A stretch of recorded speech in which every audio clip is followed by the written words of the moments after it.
In this episode of the podcast, we're talking to Jeremy Blossom. Now, Jeremy is the co-founder of Strikepoint Media. They're a marketing agency that now has an annual revenue of $25 million. Kind of insane, especially considering that he built the company from the ground up just 7 years ago. We're, of course, going to be talking quite a bit about marketing. We're going to talk about how Jeremy kind of got his start, how he created the business, but also his background. See, Jeremy was actually on 3 seasons of MTV's Road Rules. He is a former reality television star. We're going to talk a little bit about those experiences, kind of transitioning into the world of finance after, and then eventually finding his mark in marketing. That plus a whole bunch more, so let's dive in. This is the TSS Podcast. It's a place for authentic conversations to uncover the stupid, simple truths that help us succeed in business, create better relationships, and lead more fulfilling lives. Welcome to Think Stupid Simple.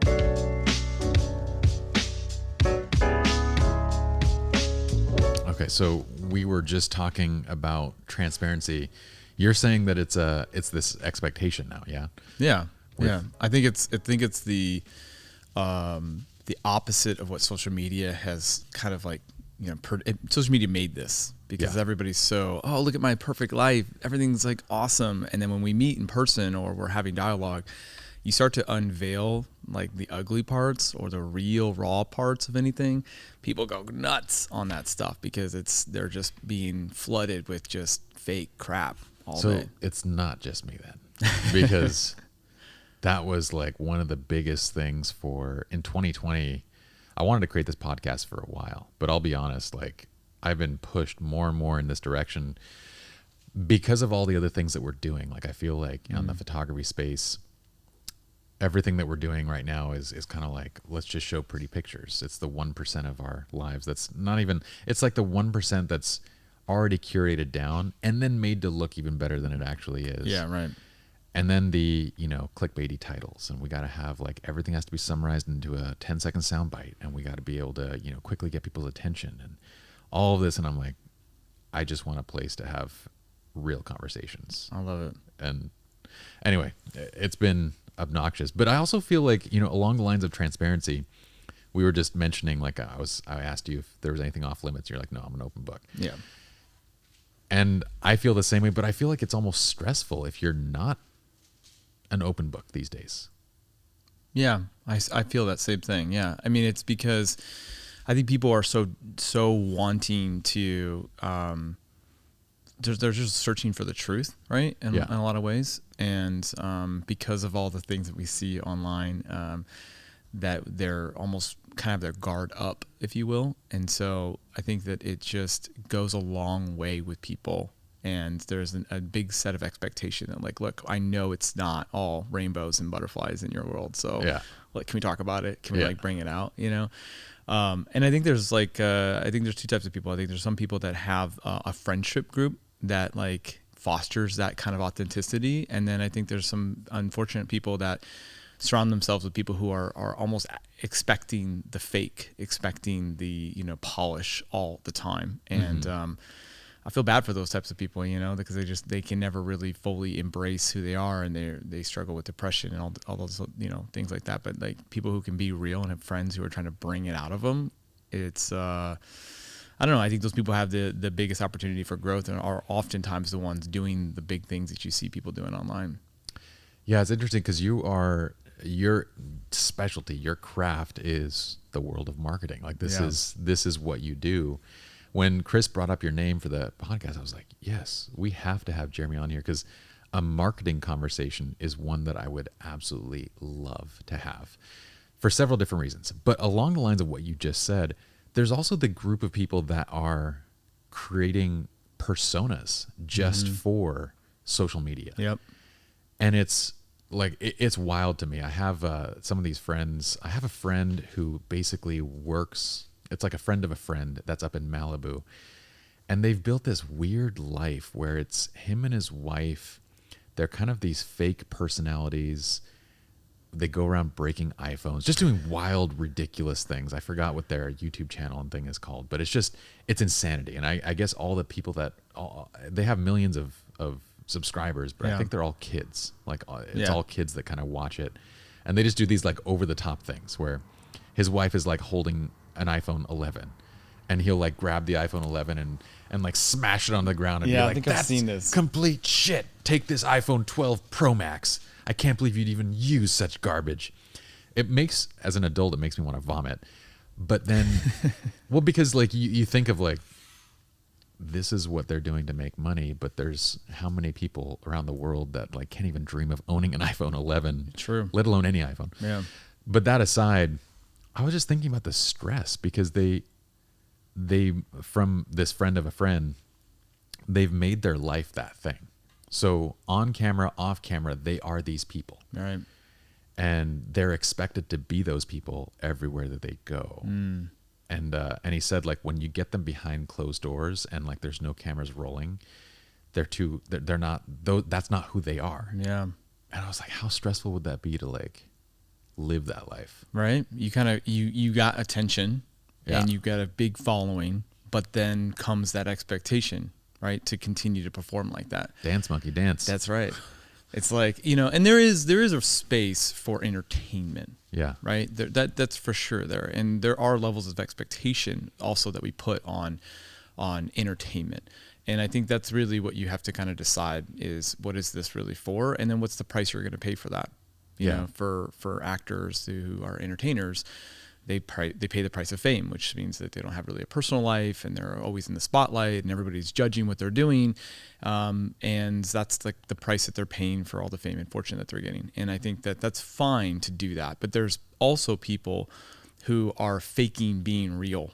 Yeah. Right. They're like trying to come across as a hard ass, or they're trying to come across as this like person that has this experience or knowledge about something, or more polished than they really are. It's very true. And those are the ones that I feel like the most pain for, because it's like, they really are trying to set themselves up as that expectation. Like when you meet them or you do business with them or you buy something from them, you have this level of expectation and they miss. Yeah. Right. And it becomes like a downward spiral. Dude, if I could not be okay with just like I have to be okay screwing up. I have to be okay with not being perfect. When I first started in the world of education, I kind of felt like I had to know everything. Yeah. And holy crap, dude, it was so stressful. And it was stressful when I got something wrong and I'd get called out on it. Mm-hmm. And then I'm like, okay, you guys are right. And then a few years in, I'm like, shit, I don't know everything. I'm never going to know everything. Yep. And if I'm cool with just being myself and saying, I'm going to F up from time to time, life got so much better, man. Yeah. Yeah, I'm sure it did. And I bet you actually performed better, right? Yes. You started to be like, it started to take that stress off. I tell everybody who I hire in marketing, you really only need to be right 51% of the time. Interesting. That's it. Yeah. If you're right 51% of the time, that means you can screw up almost half of the time at everything we try. Yeah. You still will be wildly successful. So I also try to have everyone that works here at StrikePoint to like be someone who's trying to break things, trying to screw up, because we ultimately are getting closer to the answer. It's just experiments, because no one knows the future. I don't know why someone's going to buy this or click on that. I have an idea, and oftentimes that idea was the worst idea ever. Yeah. Right. And it's like, okay, like I didn't know. So why get so upset about it? Why attach my ego or like self-worth to the fact that something didn't work? And why people should hire us, I often tell, is because I've usually screwed up more than they've even tried, sum total, right? For sure. Like their combined wins and losses, I've failed more than that. For sure. And I even tell our team this. I go, when we work with a client for the first time, tell them that we will spend their money dumber the first time we spend it than we ever will, like in our relationship. So set that expectation to fail. It gives everyone that permission. Be like, okay, you're right. And because it's like failure is, for a lot of people who, especially if they're early on in their careers or just naive in general, they take on failure in such a heavy burden. It's the school burden, dude. It's the way that we're taught to receive an F, growing up. Like you come home That's and true. I never thought about it like that. You get that F and man, no video games, no, like parents don't want to talk to you. Yeah, you're right. Depending on the household that you grow up in. But I would think the other interesting and dialable thing with what you do is that not only do you have that kind of, okay, I only got to win 51% of the time, which is a fantastic way of looking at it, but then you also have the luxury of increasing spend over time, right? So like with the initial campaigns that you're putting out, if they're not hitting, wouldn't you just cut the... Yeah, that's right. Yeah. And then kind of shift directions, basically. That's exactly what it is. It's like we look at things that aren't working, and the best piece of marketing advice I ever got was really early on in my career, thankfully. We went to Chicago, and I did this pitch, and it was one of our very first accounts. In fact, it's kind of a cool story. So when I started StrikePoint, I had another business. I was a financial advisor, and I quickly realized I hated being a financial advisor. I was like, well, what am I doing? I'm telling people with way more money than I did what to do with their money. And I was good. I worked for a hedge fund beforehand. I understand finance, but I just didn't like it. And really turned out that as a financial advisor, you're more like a babysitter of people's emotions, right? Trying to coach people off the ledge. Like, no, you don't want to sell everything and go to cash. Like, you're fine. And I was like, what am I doing? So I had this conversation with my mentor. I'm like, I hate this. And he's like, he laughs at me. Yeah, you're not a financial advisor. I go, well, what am I? He's like, you're a marketer, man. You sell things. Like, that's what you're. I'm like, oh, okay. What do I do with that? He's like, you should start an agency. I'm like, okay. And he owned several businesses, and one of the businesses he owned was in Chicago. And so I wasn't making any money, and I had my daughter wasn't even 1 yet, and I took our rent money, and I bought the flight to Chicago to go pitch this client. That's crazy. Mm-hmm. And it was an $80,000 project, and we had piecemealed the project together, like individual task projects, all broken down, like $2,500 for this, $5,000 for this. And I was with my business partner, and we do our thing, and they said, okay, we'll be right back. And they invite us back into their office, and they go back and forth, and they're talking, and they go, okay, we want to do it. And I'm like, okay, great. And in my mind, I'm thinking they want to do one of these projects. Yeah. But the way that we structured it, they thought that it was like all in or not. Yeah. So they were actually saying yes to the full $80,000 scope. And I'm asking, okay, what do you want to start with? Like, what do we want to do? And my business partner kicks me under the table. I was like, that's hilarious. Stop. And I just look at him. He's like, yeah, okay, great. Let's get started. We require 50% up front. And so we leave with this. And on our way out, Larry, the president of the company, stops me and said, hey, I want to give you a piece of advice. I said, sure. He's like, well, we've worked with tons of agencies. You guys are just, up and coming. You seem like sharp guys. Fail fast. Fail fast. This is when I mean, this is 2013. Okay. So this is this is well before that became like an actual saying. Yes. This is like, this was his thing about, he goes, what has killed us in the past is good, okay, and meh. Yeah. He goes, when we create these campaigns that are good, he's like, that kills us because they're not great. They don't really move the needle. They're okay. They're kind of working. He goes, it's way better to have a flat out complete failure than to have something that's just okay. That's so interesting. Rather have a home run, this is absolutely wildly successful, or this was a complete, dumpster fire of a campaign. And that's been like, and he was the one that talk about giving you permission to fail. He was like, don't not only fail as fast as you possibly can, because in marketing loves speed. So the faster I can figure out what's not working, the faster I'll get, and the closer I'll get to what is working. And when I know what's working, and I can go all in on that, instead of messing around with trying to figure out, maybe this will work. No. Don't overcomplicate it. Yeah. Go all in on those things that are working and refine it and try to see how much you can scale. That's really I think that's really the difference between an okay marketer, a good marketer, and a great marketer. Is a great marketer can make that discernment. That's a very interesting kind of premise on many, many levels. Like, don't aim for, like, there's no point aiming for something that's going to be okay. It's going to work to a mediocre level. I almost feel like you could apply that to any aspect in life. Like, who wants to go out and eat okay food? Like, if you want an okay food, just pop something in the microwave and call it a day. Right.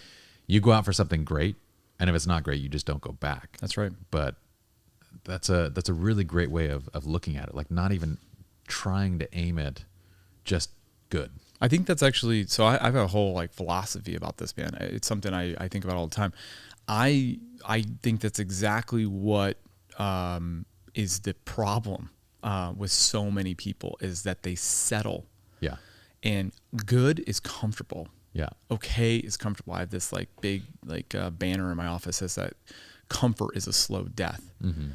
And really, people just consistently don't either value themselves or believe that great is possible. So they settle for anything and everything less than that. And the true visionaries of our time and in the past have a crazy big idea. Yeah.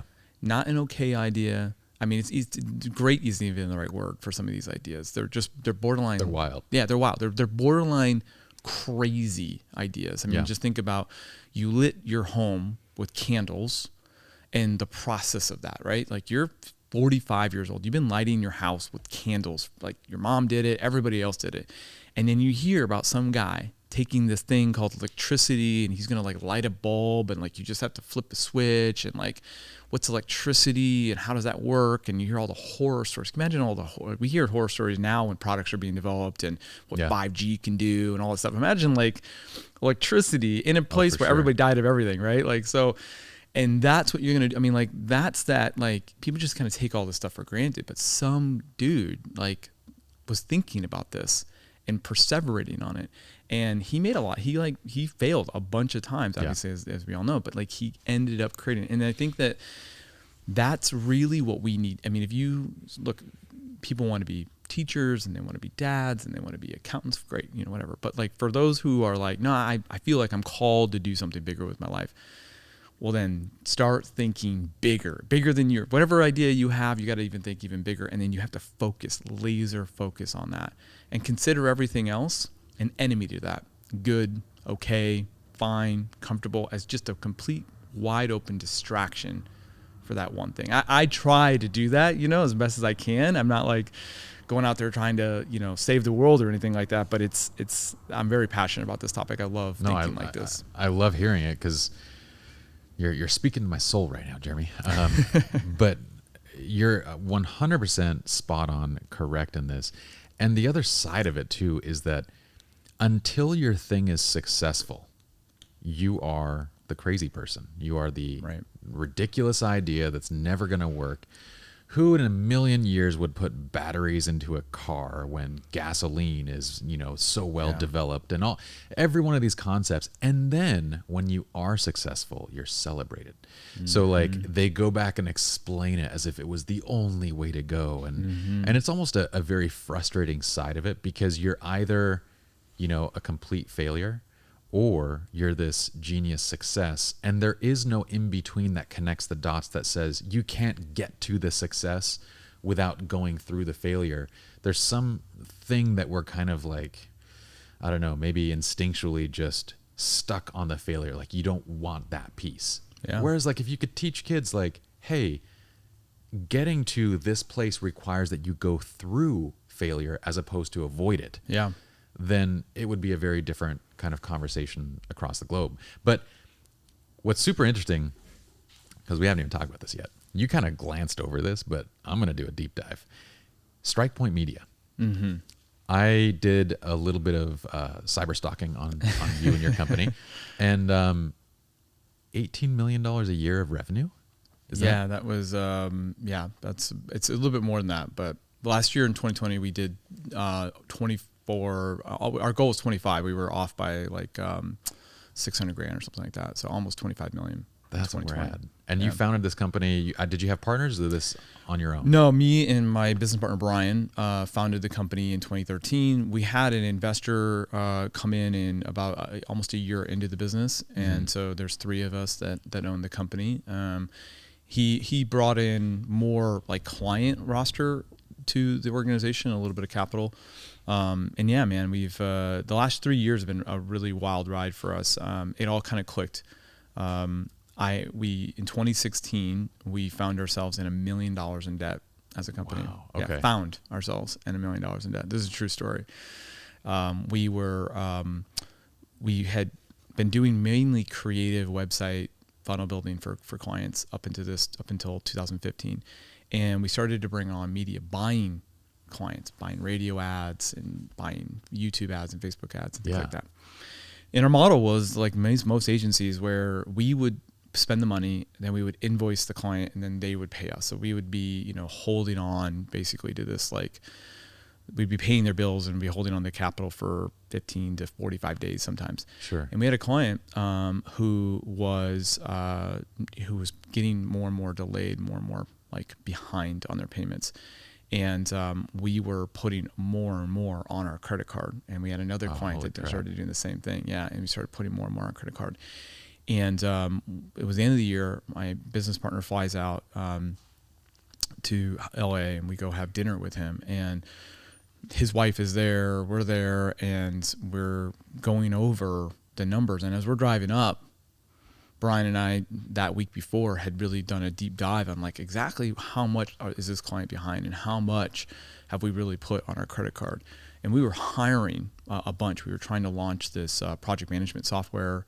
So we had like brought on this really expensive developer and his team. And so we were just spending a lot of money. And we went and we looked, and we were about $1 million upside down inside of our business. And we go and we tell him this, and we were expecting him to bail us out. This guy's really wealthy, and he's like, all right, we made a mistake, but we believe in what we're doing. Come and bail us out. And he not only did he not bail us out, he just decided to completely unload on how stupid we were, and how, like, as an investor, like how this breaks his trust, and like how he would never, why would you ever give more money at a bad thing? And like the fact that you guys got here, like, what, are you insane? Basically just challenging every belief. And he's not wrong. Oh, he was completely right. He was completely right. But we were so naive that we thought that he would bail us out. He's like, okay, we made a mistake. We're young and dumb, and we're trying to grow this company, and it's valuable. And why would he wouldn't let this thing fail? Like, and so yeah, he didn't. He not only did that. So we asked him. I said, well, we called him actually like a week later after he cooled down, and he was so upset with us. And we were, we were devastated. I was so depressed. And I called him and I said, well, what do we do, Josh? And he goes, you sell your way out of it. Yeah. You go sell your way out of it. And so we reversed our whole pricing model that next week. And so first week in January, we called up all of our clients and we said, we need to get paid up front. I told everybody the truth. I go, this is what happened. We had a client that didn't pay their bills. We were covering it on our credit card bills. We had this project that we were funding, and we've been funding it all year long, and we need to do this. And about a third of our clients agreed. Not everybody agreed.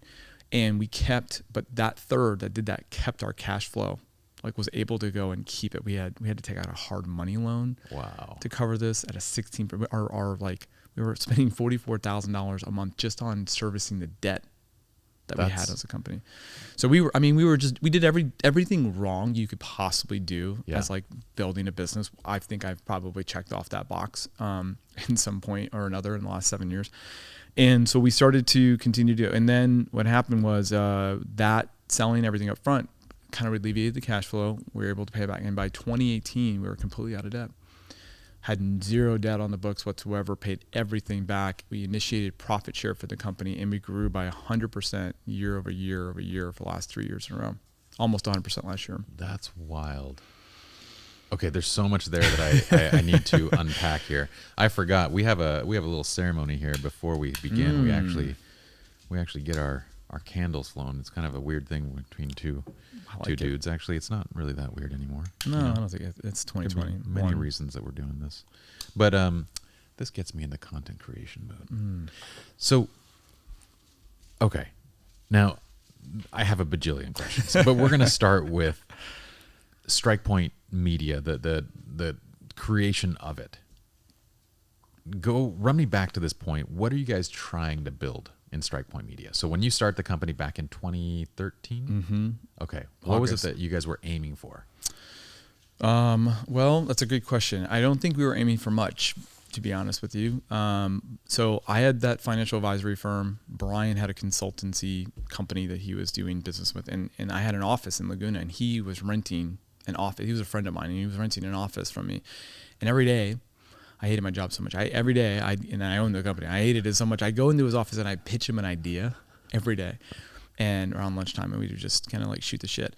And he would shoot it down. He's so like pragmatic in the way that he thinks. He would just like systematically break down why my idea was the dumbest thing you'd ever heard, you know?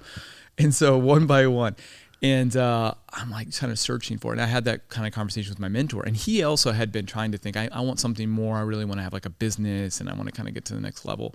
And we're in our 20s, and so it's like, what are we going to do?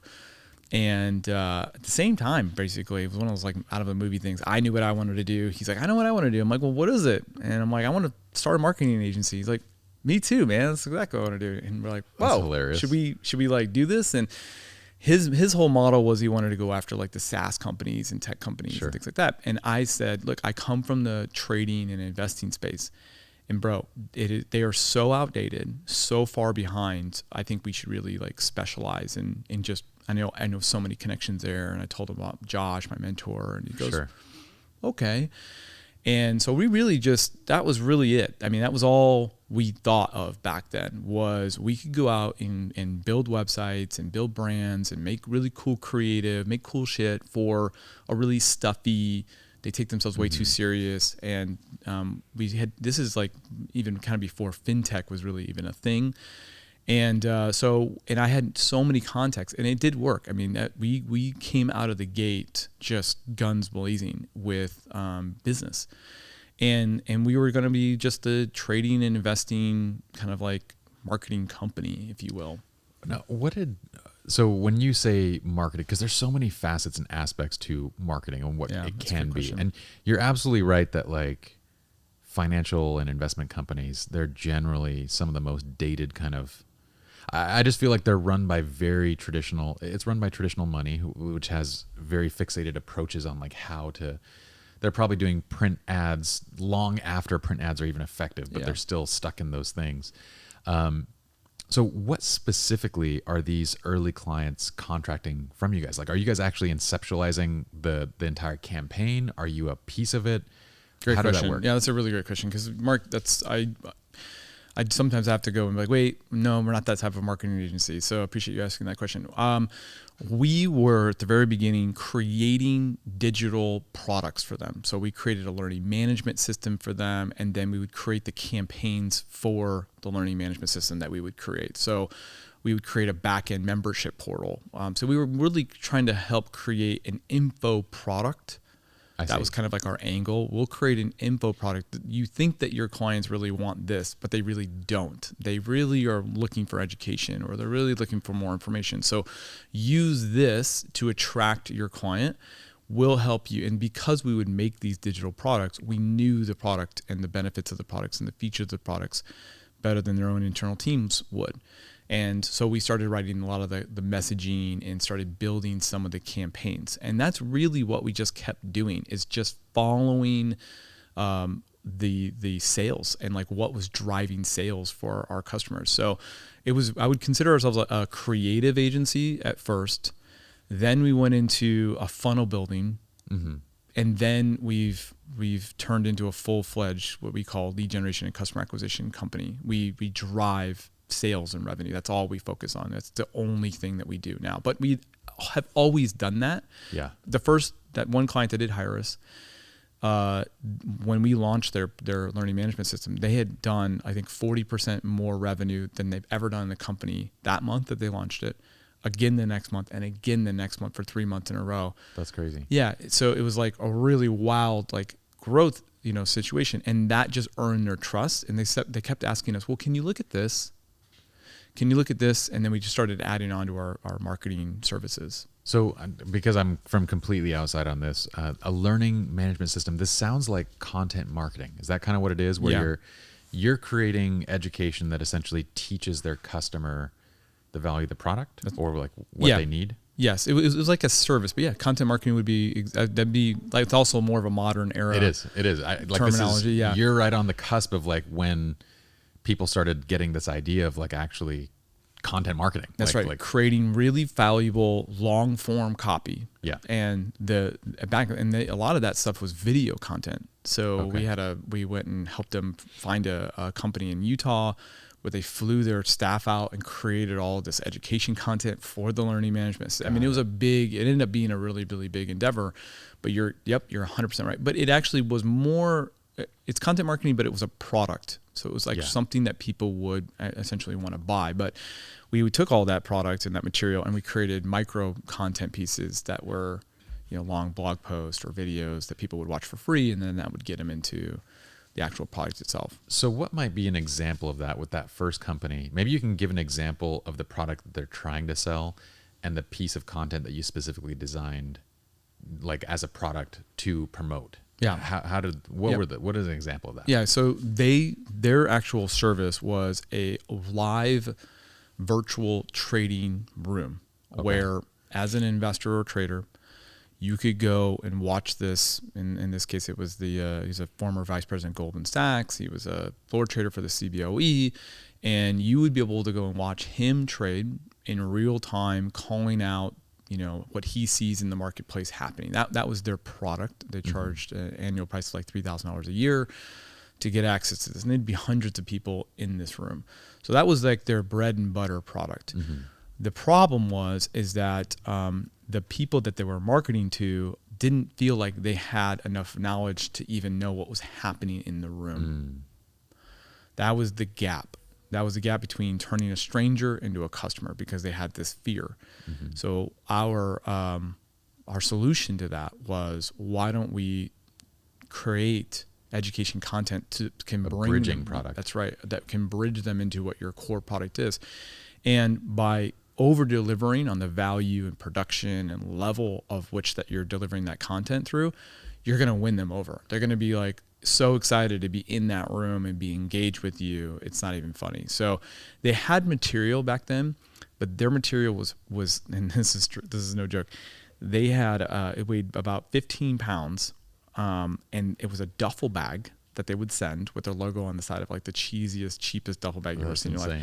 And they would cellophane wrap their books that they would print off, like these huge books on like how to trade, like guides. And it was just this massive bundle.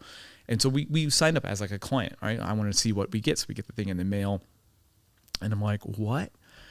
This is 2013. So we're like, everybody's online. Like, I'm not going to go sit here and read this book. I'm trading. I want to be online. Like I've got a software platform.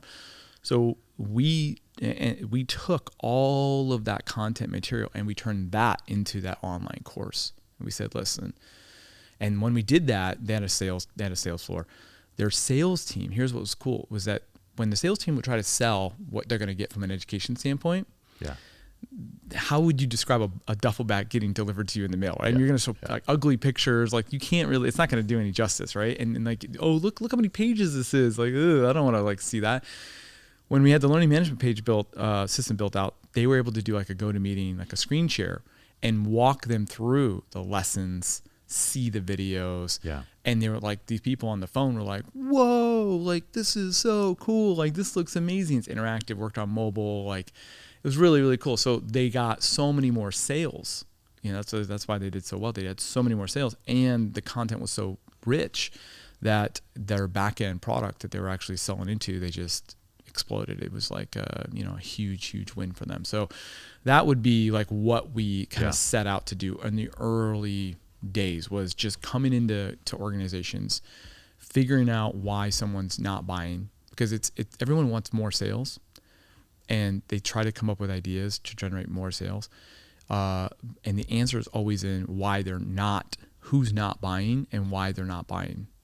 That's really where the answer is to get more sales. It's not, yes, there's tactics and shiny objects and things like that you can do. Those are low-hanging fruit things. But if you really want to make a difference to your marketing campaign, understand your audience through and through. That's where true innovation lies. That's where the difference maker is. And that's where most companies either lack the knowledge to do, they lack the care and compassion.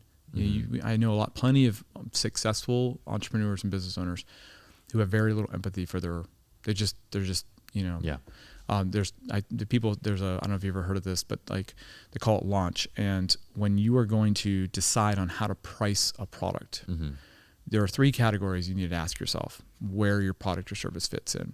And I think this is really good for anybody who's listening that wants to start a business or own a business at all. You need to ask this about yourself. Are you creating a revolutionary product? Are you creating an evolutionary product? Or are you creating a Me Too product? Some entrepreneurs I know are just really money motivated people. That's it. They're dollars and cents people. They like to get in, get out, start the next things. So they're most likely going to be a part of the Me Too type products and services. Think about your buddies, if you have any that like started selling masks. Yeah. Everyone's gonna need a mask. I'm gonna get a mask. So they That's created a like a Me Too. type, That's a Me Too. Evolutionary is like, oh, you know what? I think like the products out there right now that are serving this problem, they kind of suck. Could be done a little bit better. Yeah, I'm gonna make an evolution. And then a revolutionary product is one that what's the difference between evolutionary? Because I could do a little bit better. The revolutionary ones are like, I'm thinking about it from a completely different approach. This doesn't exist yet. Does not exist yet. So I think about, and what you do is why that's important is how you price it. Because think about the TV that they put in the Cowboys Stadium.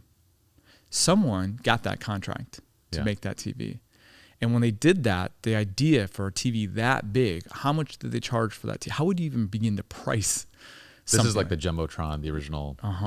Yeah, right. How would you go into the big Jumbotron at Dallas, because it's like how would you, I don't know, it's like 100 feet wide. I don't know, it's huge. Yeah.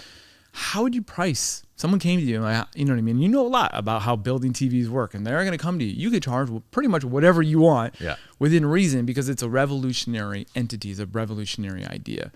The value of that. And I think then you've got the evolutionary. And so it's like when you're thinking about it, ask yourself as an entrepreneur and even as a marketer, what are you really doing? What is it what are you creating? What are you being really a part of? And it annoys me. It's like a little pet peeve when someone tells me they got something revolutionary. I was about to say, a lot of us, I mean, that takes a kind of brutal level of honesty that I think a lot of us either deny or don't have the ability to do, because a lot of people think their product is revolutionary. It's not even like a need or a want. Like I've heard so many people, especially in the creative world, there's a lot of creatives that come to the table that think that they have something. They don't even realize that there's not even a market need, but they think that it's revolutionary because nobody's doing it. Does that make sense? Yeah. So like, I had one person tell me like, it was funny. I forget who told it to me, but I remember it was at one of my workshops, and this student was saying, okay, I've got this product that is going to completely revolutionize everything. And he's like, this is going to stand out because nobody's offering this. I think I actually remember it was a girl that I was actually presenting this to me. And she goes, I'm going to do portraits on old, like slide film, like tin, stuff that takes just hours to create, and it's going to be revolutionary. And I'm like, first of all, it can't be revolutionary because this is literally like from 100 years ago. Right. So if anything, you're just kind of, but at the same time, I want to be positive and encouraging. But in her mind, she could charge thousands of dollars because nobody was offering this thing. And the first thing that I said is like, okay, maybe this thing doesn't exist right now. It's not revolutionary. I mean, if you want to think of it that way, like you're bringing back something that doesn't exist anymore, fine.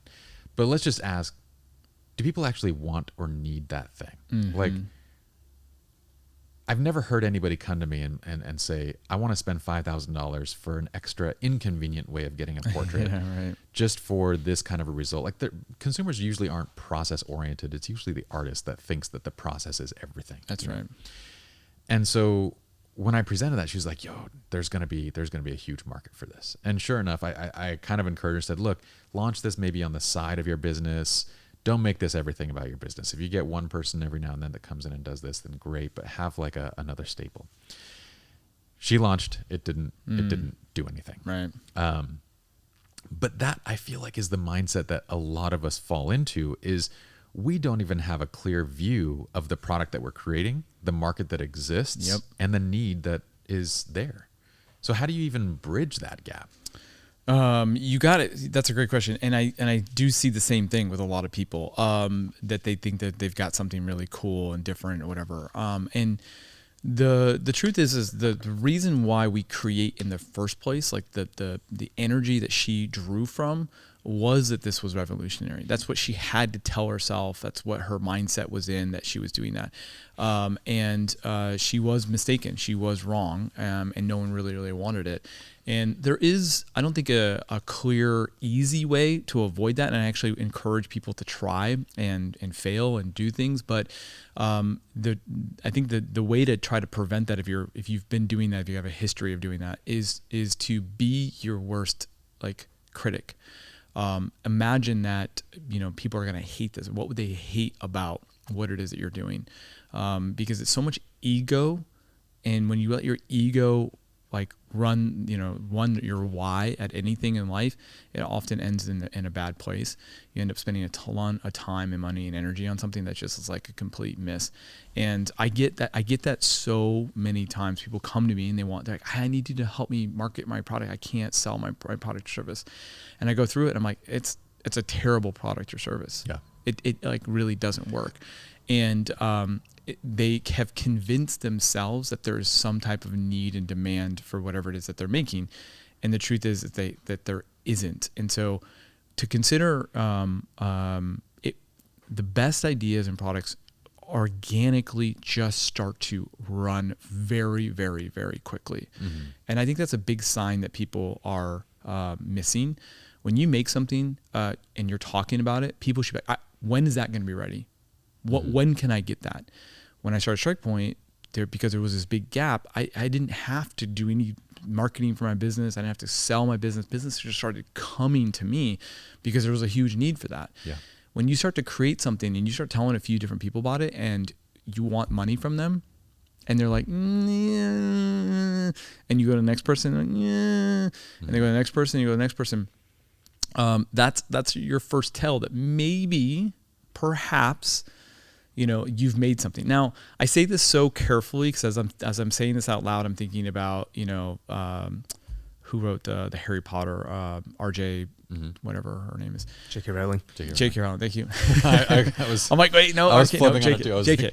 J.K. Rowling, so she also wrote and she passed it and everyone said no, right? And it was really something really amazing. So it's like, I say all that with a grain of salt, but you really just have to be super hyper. The more critical you are, the odds of you creating something really profound and really, really great are actually going to go up. Because and you got to kind of balance that with that energy to create something. But really, that's where I think is a big, helping, a step in the right direction to not creating something that people just think is trash or garbage. I agree, and I almost feel like I come from this at the other side where I genuinely worry because you already have your own ego that's attached to something, right? Like this product, this baby of yours, your ego is attached to it. That's already one problem, right? Mm-hmm.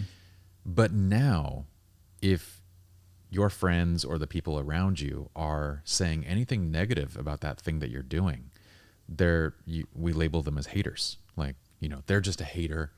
Go do it anyway. You can't disagree with me. You can't. Like, if you have very legitimate critique of something, we are becoming so sensitive in this kind of newfound, 2020 woke society that disagreements, you're the enemy. You're on this other side. So now there's nothing to keep us from, not only is our ego all behind this product, but then we build up this audience around us because we dismiss all the people that have anything to critique. We just build up this group of people that thinks the same way that we do. That's right. Just like, yes, Jeremy, I think that's a fantastic idea. Mm-hmm. Because if I say otherwise, you're going to not be my friend anymore. That's right. So I see more of it. I see more people doing things that just are completely, they're falling even more into the groupthink pattern, and they're going even further towards that direction because of the way that we're building this thing up, not realizing that, hey, those your friends, the ones that are genuine, I'm not talking about the actual haters, the ones that are just negative. I'm talking about the people that are actually playing devil's advocate and making you think from other sides of the coin. Those are the ones that you should be keeping close to you because they're adding value and making you think about those things. But I just see this problem getting much, much worse. Yeah, you said the right word right there, value. Is your product or service that you want to go out there and creating value to the marketplace? People can be as kind and sweet to one another and play this like, I won't hurt your feelings game, but the world is still the world. It's cruel, and it will chew you up and spit you out. And the economy will look at something and decide whether or not there's value there or not. Yes. And if there's no value, it will extinguish whatever endeavor that you're trying to do. You can throw money, more and more money, and the economy will take it. They're like, sure, you can pay programmers to make something, and it still doesn't. There's no real value. So sometimes I have my customers do. Have you ever heard of the Dear Pat exercise? No. So a really well-known direct response marketer, Dan Kennedy, came up with this kind of exercise, or GKIC did. I'm not sure. He's part of this group called GKIC, and they asked business owners in this workshop to write a Dear Pat letter. And you're writing this to yourself, but you're writing it in the voice of your ideal client or customer that's going to buy whatever it is that you're selling. And you'd say, Dear Pat, I am a stay-at-home mom with 3 kids, and you start to describe yourself to this person. And then you end the letter by saying, if I could just blank, then I would blank. Your product or service should fit that. If I could just make a little bit of money on the side, then I'd have enough money to go on vacation with my kids and to do whatever. If I could just find an extra hour of peace and quiet in my house, if I could just get my kids to go to sleep an hour early, if I could just whatever. So if your product or service can answer, if I could just, and then you're kind of on to something. You're stepping in the right direction. That sounds like a reverse persona, like a reverse client persona. Mm-hmm. Yeah, it's very similar to that. Exactly right. And you're just, but that helps you. This exercise is phenomenal because it really helps you. If you can't write that letter, there's something wrong with your products, or you don't understand your ideal customer well enough. Yeah. No, I love that. Okay, so going back to, yes, 100% that these ideas, usually a good idea is one that kind of, like you said, it has legs from the start. You don't have to push things hard. Yeah. And going back to you found StrikePoint, you start creating essentially these content marketing products before it really becomes a thing. I would say that it's not like 2010 was probably when content marketing was just coming up. 2018 was when it started becoming a name. Yeah, and a in thing. vogue for sure in 2018. But you're creating these initial products. Now, what is the next step from there? So now it's selling more of it. So Okay. that was really the next problem that was being presented to us by our clients. Great job. Our existing clients love it.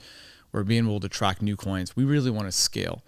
And that's where we've found ourselves today. That is the $1 million question, right? I'm doing $1 million a year. I'm doing $10 million a year. I want to get to double that, triple that, quadruple that. That is the number one thing that people come to StrikePoint with, that problem. So how do you do that? It's very simple. You need to reach more people. Mm-hmm. And the digital era that we're living in has made it ever so easy to go and create a campaign. The barrier to entry to business has never been lower, ever, in the history of the world. It's never been easier to start a business. It's never been easier to reach people to start a business. And social media has created even more powerful ways to find out what people are looking for, want, need, desire. And you can reach those people right at any time. People are spending 5 hours a day on Facebook or YouTube.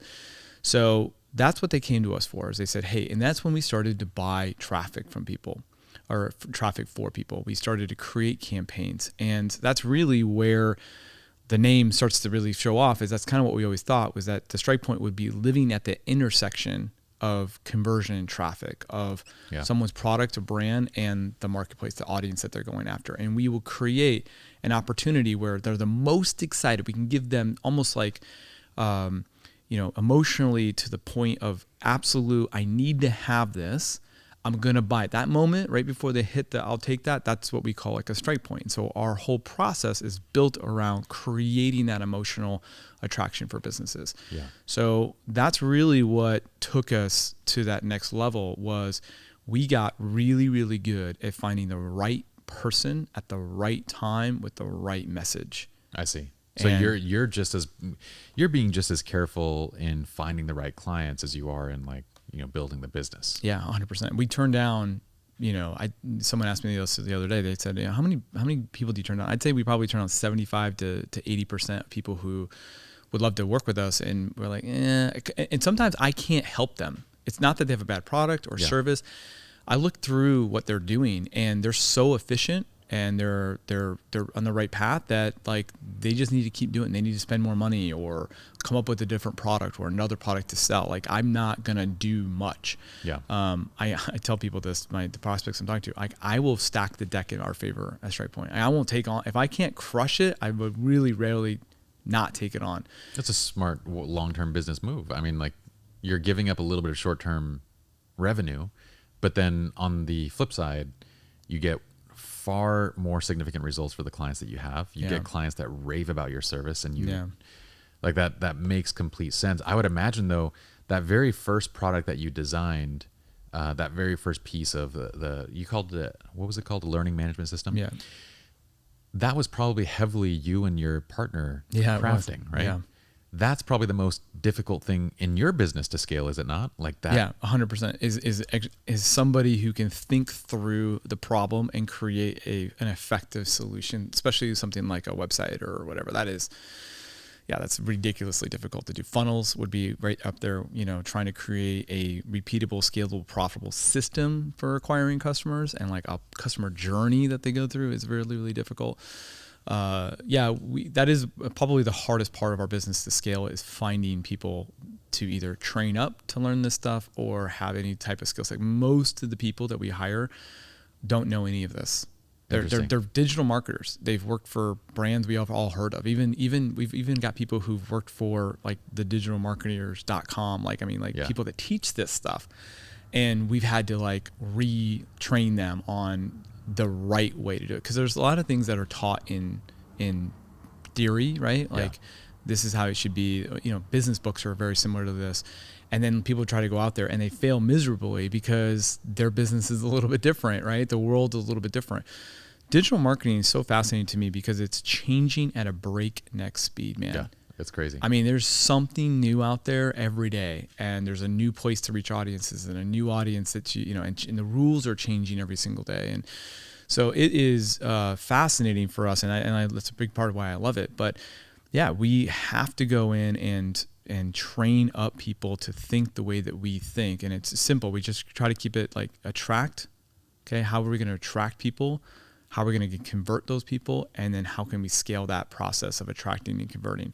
And if we can't scale it, there's no point in us doing it. And that's the trickiest part. We don't know if it's going to scale or not, right? We think it will, but we set out with that end in mind of trying to go and scale it.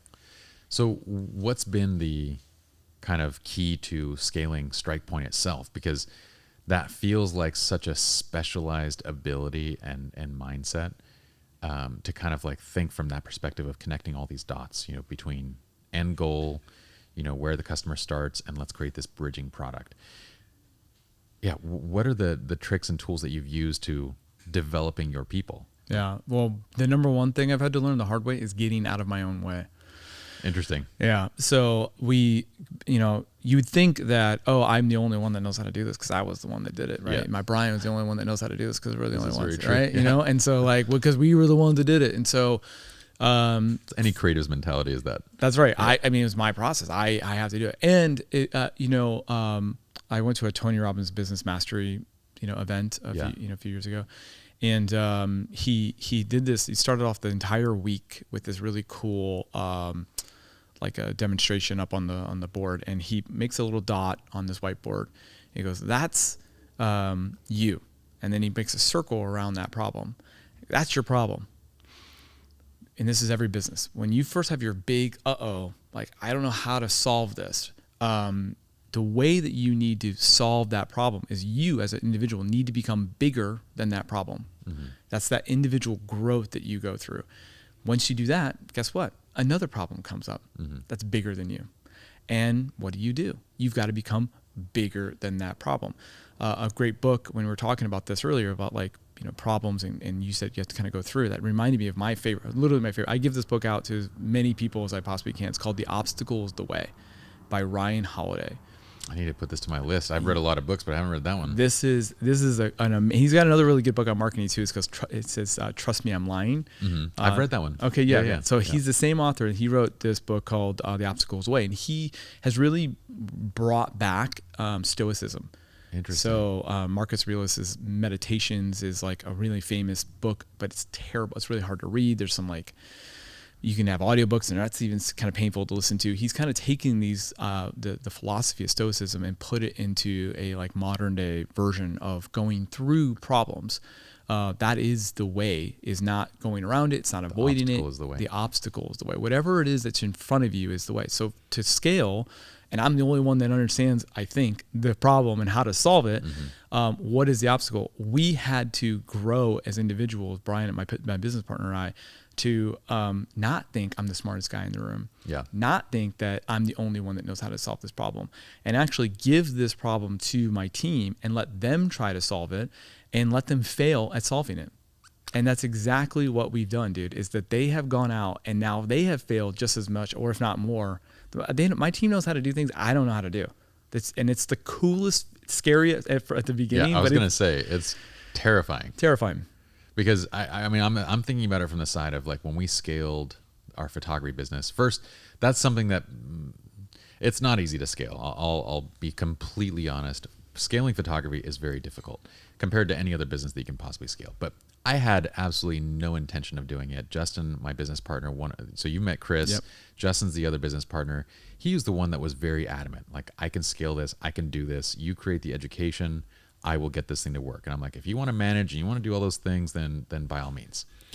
Now, watching our team members succeed, that is pretty incredible. Yeah.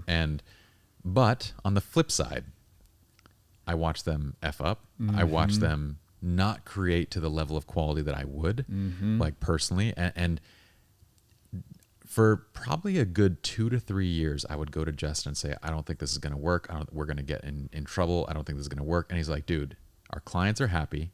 Like, we get one person a year out of 300 something that says, I'm not happy. Like, incredible. What Yelp business is doing that? Yeah. And I'm like, okay, I didn't think about it from like that perspective, but that one like really just is stuck in my head. Like, and it took years for me to get over this thing of like, dude, other people can do what you do.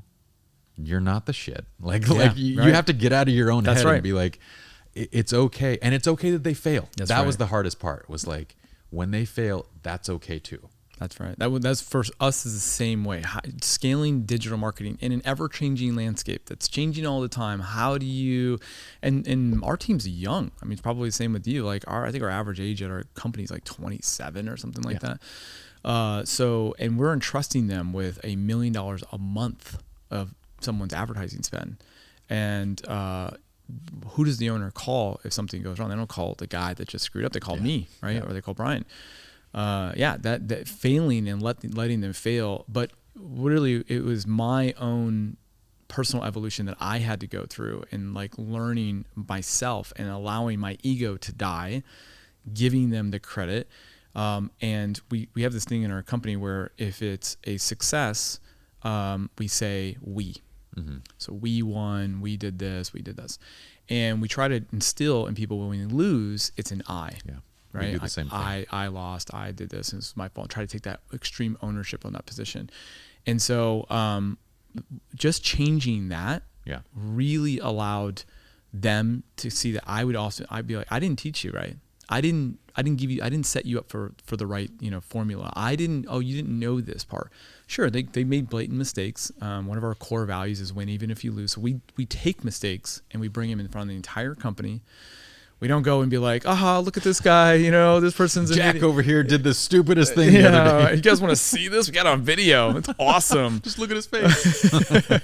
So I want everybody to point and laugh. So we take it and we talk, not everything, every mistake, but like the things, and we actually tell. I had this girl, Claire. She's awesome. She was on our ad network team, and she had made a mistake. And this girl is literally, I call her Claire Bear, and I literally say she's like my favorite person at Strike Point. I say this to everybody. I was like, she's my favorite. And I know you're not supposed to say that, but like she's so, everyone knows it because she's like the nicest person ever. Yeah. And she made a mistake, and she was like teared up, like she was like really upset that she had made this big mistake. And I said, it's okay. You know, we all make mistakes, and I appreciate it. Like, and I own my mistake of things that I should have helped her with. But I was like, here's the thing. I would like it, if you're okay with it, I'd love to bring this up in our all hands meeting and make sure that no one makes this mistake again. Because it's a simple mistake. We can all avoid this if we spotlight this. And she goes, okay, you know, and I did. And she sent me a Slack message like, thank you so much. Like, it wasn't like she was really nervous and I thought this was going to be some big painful opportunity.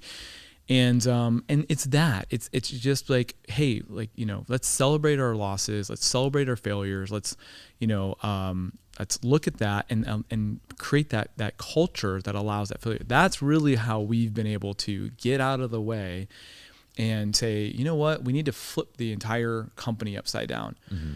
I'm not at the top of the company. I need to be at the bottom of the company, lifting people up and like holding people up. And, you know, you and I both know this because you're doing this with your culture. What we just talked about and what we just said is still something I'm working on. Yeah. Like, it's not, you don't even get close to perfecting it, but it's the right step in the right direction to kill something, because you and I are in the same, very, very similar. Photography is both an art and a science. There's a scientific way. If you make an f-stop this thing, or you have the aperture at this thing, it's going to cause this result. Like, that's the science part of it.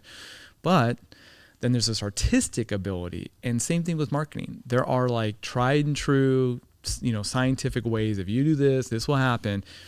But you can kind of play with those laws of marketing to create some exceptional differences that turn out to be the difference makers in very successful campaigns or ideas that we want to launch. And you have to do the same thing. And how do you get someone to do there? They got to have that freedom and control in whatever they're doing to learn those things. They can see you do it, but they're not going to know it as well as they've did it themselves. Well, and you mentioned earlier that you're a father now. You have two kids, yeah. Okay.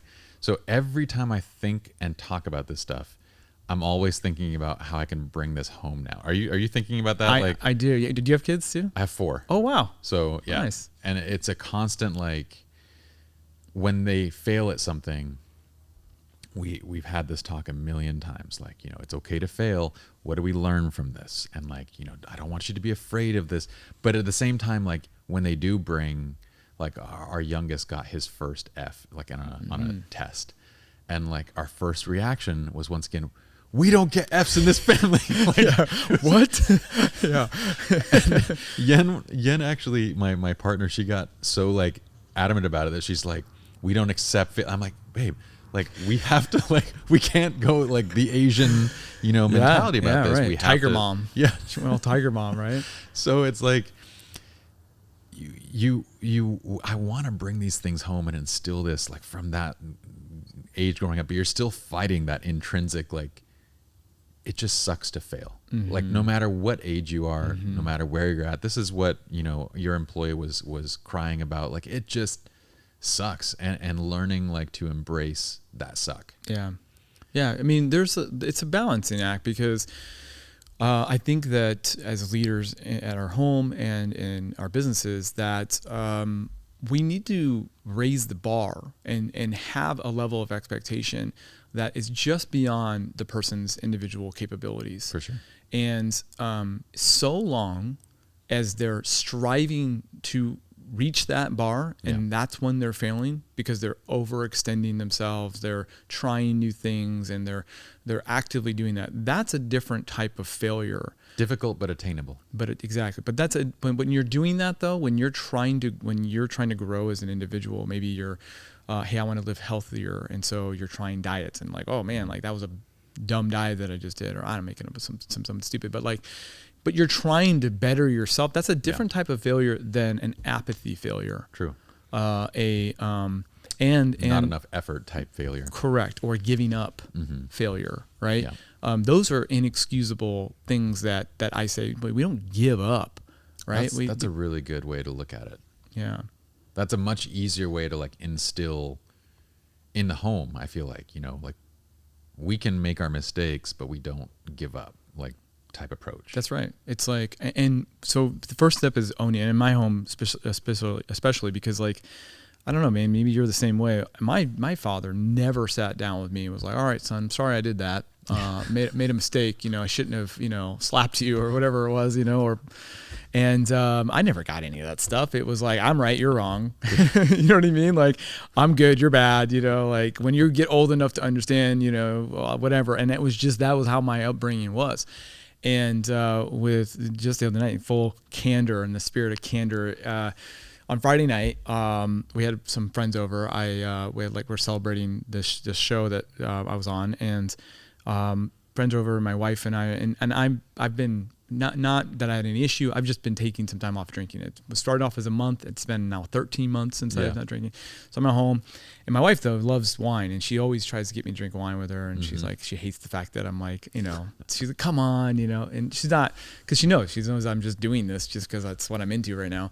And anyway, so she has a little bit one too many, and is a little bit emotional, and starts to like cry and like and can't stop. And my daughter was at her friend's house, and she's 9, and I'm like, and my daughter's like an empathic. She's like very aware of our feelings, of our feelings, and like she gets really upset if we're upset. And so I go upstairs, and my wife's just crying. I'm like, okay, honey, my wife's name's Jen. I'm like, Jen, Addison's going to be home. You really need to get your shit together. Like, let's get this like going, And so she's like, I know I can't, like, I'm just sad, I'm like, I know, I'm like, I know. And I'm like, but like, really, you have to get your shit together, And, or you just hide for the rest of the night. I know. I was like, or stay in here, right? Just stay in here. And so she of course doesn't. And my daughter comes home, and, my wife is like, what's wrong? And she's like, I'm just kind of sad. And, it's like loses it again. No. Yeah. And anyway, it was fine. Everything's fine. My wife wasn't drunk or anything like that. She just was like, just emotional, had some drinks, and like got, sad. And so she goes to bed, but my daughter can't go to sleep. And my buddies are still there. We're hanging out.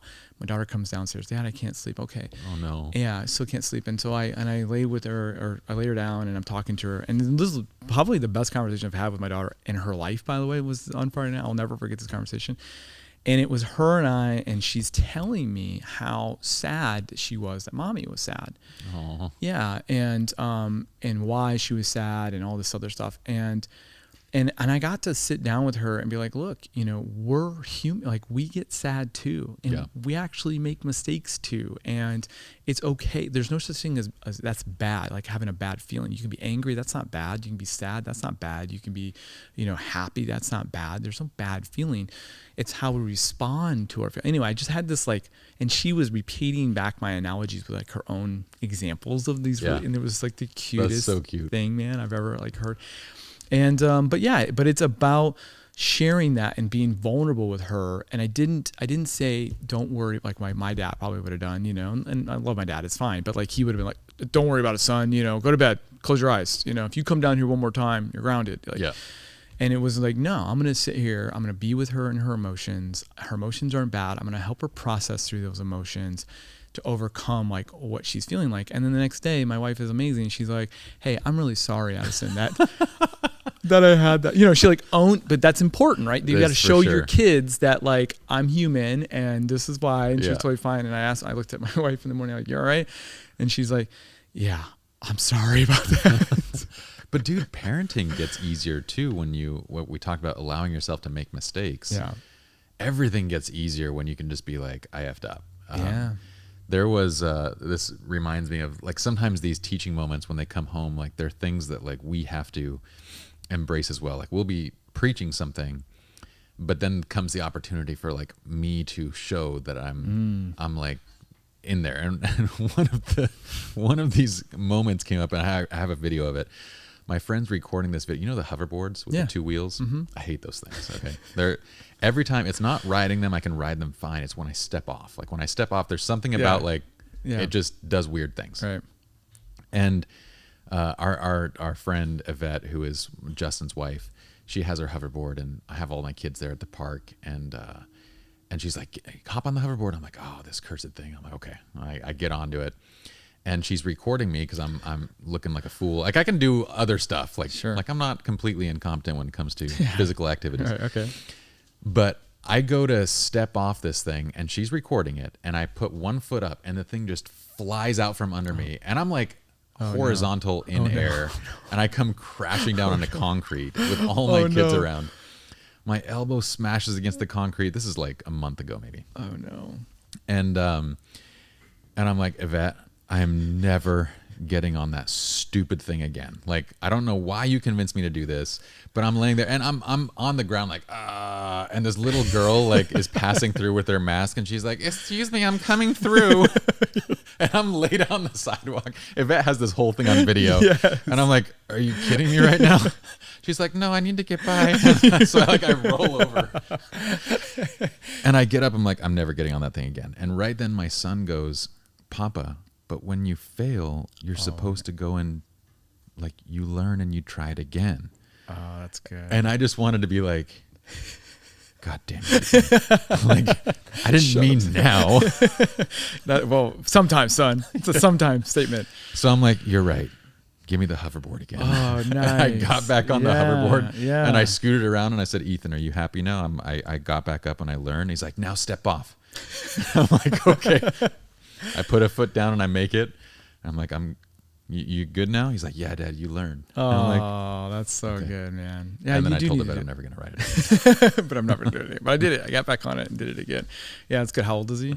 He's 10. Yeah. So he's just getting to that point where like he's piecing together like these lessons that he's learning, and are my parents doing it? You know, like are they following it? So our others are 7, and then we have a newborn. Oh wow. That's a full busy. Yeah, busy schedule. That's exactly what I was gonna say. It's a full schedule. Good for you. Yeah, it's a lot of fun though, man. I have to say, there's so many things that I feel like in business and home they kind of like translate to each other. I don't know about you, but I struggle with this. I can't get out of my head like at home. So like separating from the business. Mm-hmm. So I enjoy problems, and I enjoy like tinkering in my mind about like how I'm going to solve something. So, and I like kind of creating things in my head about like, you know, a campaign idea, for example. So can't get this campaign off the ground. It's struggling. I know we're close to getting the right messaging for something. And I'll just be thinking about wordsmithing a headline or something like that in my head. And while I'm maybe looking at our financials or whatever, this kind of thing's going back in my head. Now, and at work, I can kind of get away with it, right? Because, you know, I'm in a meeting or whatever, and people kind of, I could just kind of get away with it. But at home, my kids are so desperate for my attention. For sure. My wife has been at home with the kids all day, and she wants me to hang out. And I get home, and like, I can't stop. Yeah. I can't I just can't be like, oh, okay, I'm going to be with my kid. Like, I'm literally like, they're like, are you all right? Like, what are you thinking about? And I tell them what I'm thinking about, and they're like, they can't relate. They have no idea why I'm thinking about that. It's like, okay, but I really want to show you this cool thing, Dad. You know, I'm like, okay. And it's like, I just can't separate that. And it's something I really like struggle with. I wish I could I want to be so engaged. And I love and they're fun. I got a 6-year-old boy. The kid's all boys, like the funnest kid. All he wants to do is throw balls, and like, he's great. And my daughter is like really precocious and super smart. And like, I can have a conversation with her about anything, and she likes dance and stuff. But I'd rather just, you know, I'm like half there, right? Yeah. Like, I'm not like fully there. And so I struggle with like turning off my business brain and the CEO. My wife even tells me like, okay, Mr. CEO, can you leave him at the office? I don't know that ever goes away. I was going to say, are you ADHD? Right? A little bit, yeah. Okay. So I am as well. I actually was diagnosed 3 months ago. Okay. I thought I was for my whole life. Oh. But recently I was like, man, I am having the hardest time. Like, I've learned all these tools and these tricks to kind of keep the mind focused and all these different things, right? Yeah. But as you're talking, I'm like, Jeremy has a lot of the same mannerisms and the things that I like, the way that I think. Mm-hmm. So I was curious if you. Yeah, I've been diagnosed with it about 4 years ago. I was on some prescription medication for a while for it too. Like they're like, oh yeah, you should do this, and I didn't like it. I didn't, you know, So, I don't like that stuff. Yeah, I didn't like that stuff.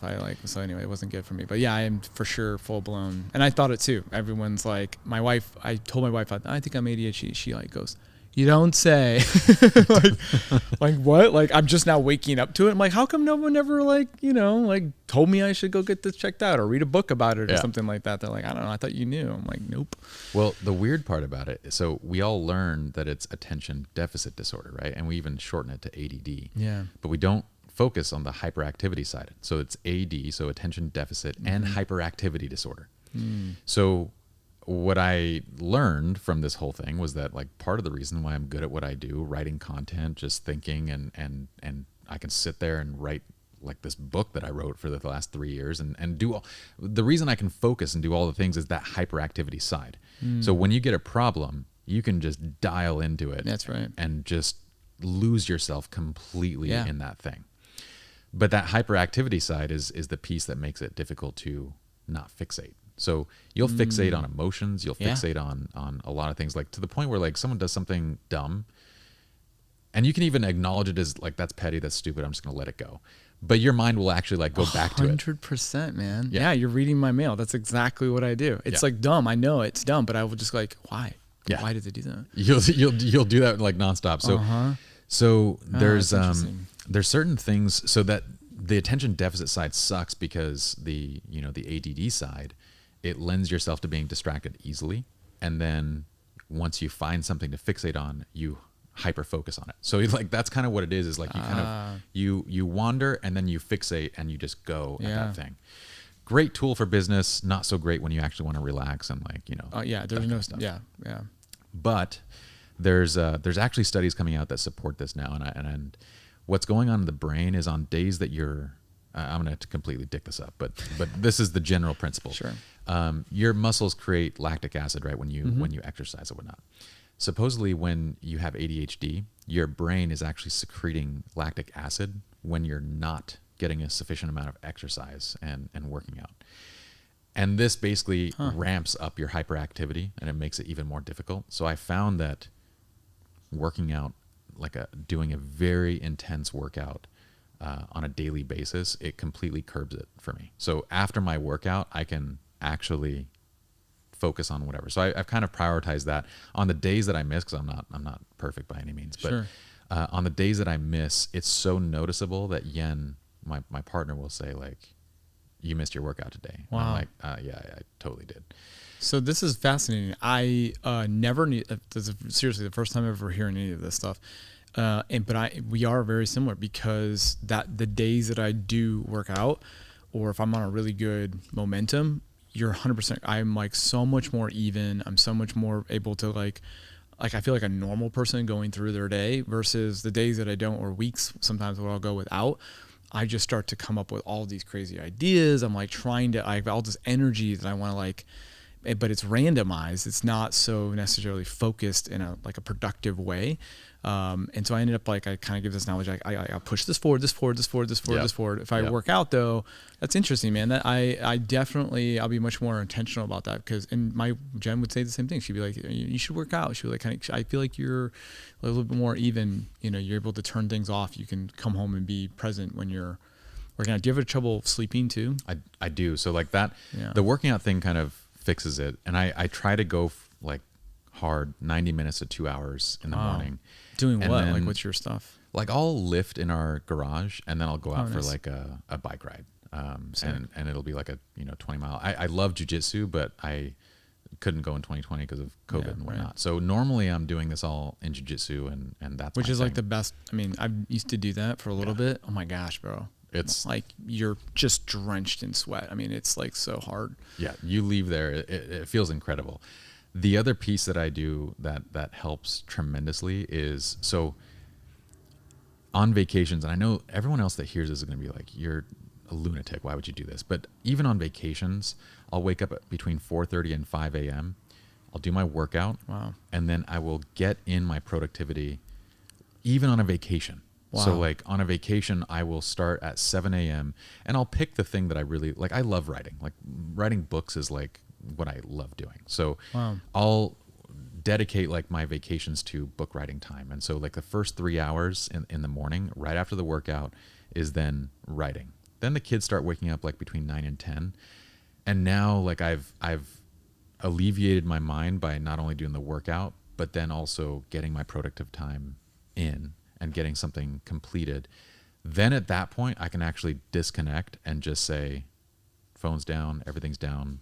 I'm going to go with the kids. Yeah, you almost can give yourself that permission yes. to do that. So I'm fascinated about the book stuff. So how do you write a book? Because that's, as my brain does not know how to do that. And how do you even get into that mode? Like, that's really interesting to me. So that's this guy, which I didn't intend to show this to you, but this is the final manuscript and premise of the podcast. Stupid Simple. So Think Stupid Simple is a play on Stupid Simple relationships and a series of books that I want to write. Stupid Simple Sales, Stupid Simple I love that. Entrepreneurial Ship. We need a better word for that. Stupid Simple, but different Sure. concepts. So Yeah. this is sort of like research ground to talk to, people that are much smarter than me, like yourself, and to see what are your experiences and all those things to go into the next kind of concept. So you come up with the idea and then you like outline, like, what's your process for doing that? And then how, when you sit down to write, is it like, what you're going to write, or do you let it free flow? I really am fascinated by this, because I do hope to write something one day, and like, I want to be able to do that. I can write a lot, and I can write campaigns. I can write you an email, Yeah. right? Send for your list. I've loved to write, but like, for some reason it's been so difficult for me to sit down and be like, all right, I'm going to write a book, because I don't even know what the process is like. Yeah. Fortunately, I've had so over the past 10 years, my focus has been creating content. So I've been writing books in the form of 500 hours worth of educational content in our premium library and everything. Wow. So I've had practice at this, and what I've come to, I kind of want to create a Stupid Simple content, Yeah, you course. absolutely should. But one of the things was, that the passion and the feeling that you have, like I can feel it when you speak about the way to approach marketing and the failures and the mistakes, and the starting point is this subject that you're so almost angrily passionate about that you're like willing to soapbox about at any point in time.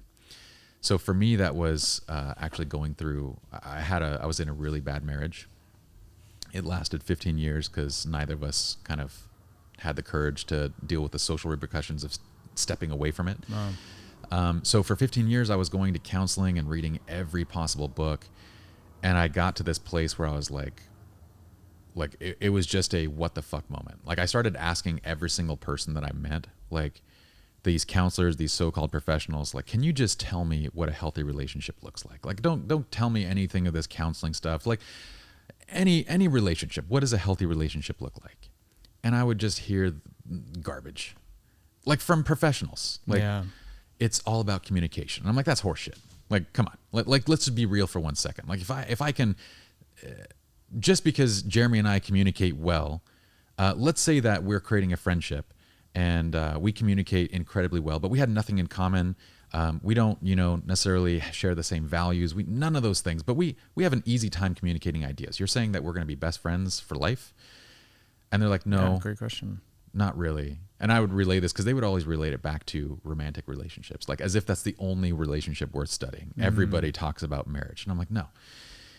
Then, another person would say it's all about compromise. And I'm saying, so basically in a marriage, you're supposed to give up who you are and what you are. And the relationship is all about that. Like, you just give up who you are, and this is the foundation of it. Like, what if there's no sex? What if there's no, romance? What if there's no anything else? What if there's no common interests? Oh, well, it's more than that. And so I grew so angry about this because every book, and there are a lot of great books on relationships, but usually a book would take the approach of like, there are certain keys to success, like 5 Love Languages, which is a great book. Yeah. But it's one facet of a functioning relationship, is how to understand what the other person values. That's one small piece of it.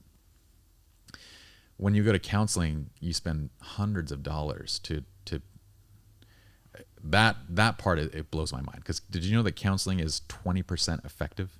No. Yeah. So in the course of a 1-year period, it's something like I think it's like a 60% relapse rate, and then of the 40% that make it to like the next year, something like 70 to 80% of them then relapse again after 2 years. So after 2 years, essentially counseling is roughly 20% effective in creating long-term change.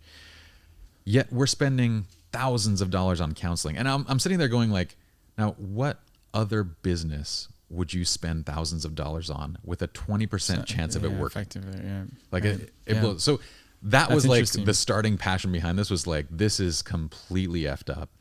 And then the side note was for 10 years when I was documenting wedding couples and photographing them, I'm not a counselor. So they have no problem being themselves. I mean, I've gained their trust. I'm documenting their weddings. They're behaving with their family, with their friends, everybody like they normally would. I almost become this like spectator. So when they walk into a counselor's office, they sort of present a version of themselves that they're comfortable presenting, right? But when their relationship isn't in distress and they're not being judged, Right. then they just act normally. So for 10 years, I started documenting traits and characteristics of their behaviors. And I had this sheet of 500 of them. Oh, wow. And I got to this point where my last counselor said, he was like, you've read every book that I have. I don't know how to help you in your marriage. And I was like, okay, wow. I'm going to write one.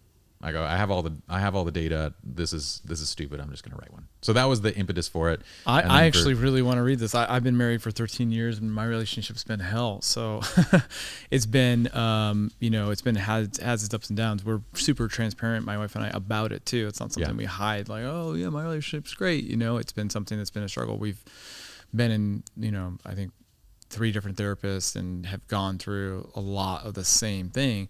And it's funny because I feel like that's exactly where I'm at too, in the sense of why do I have to change who I am?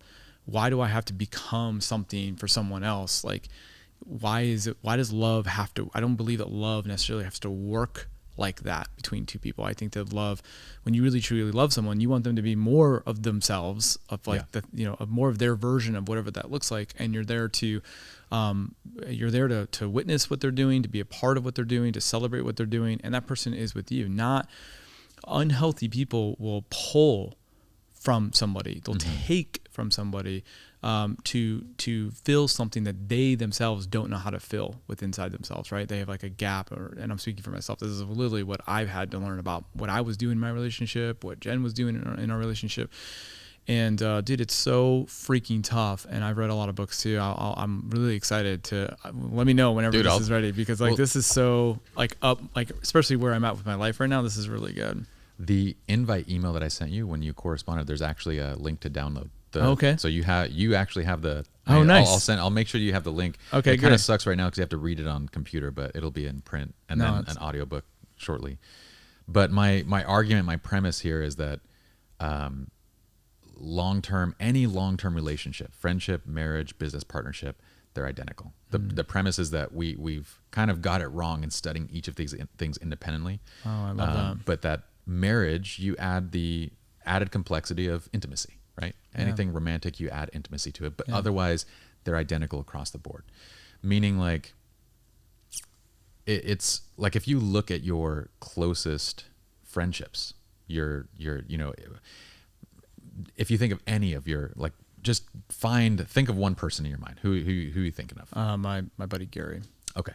This is a person that you would spend time with, like you have free time, you would genuinely want to call Gary and spend time with Gary, right? Yeah. So I could probably infer that Gary would have a very similar set of values to you. Gary is probably ambitious. He's probably he's a problem solver, looking for ideas, generating ideas. He wants to move. He wants to do all these things, right? Yep.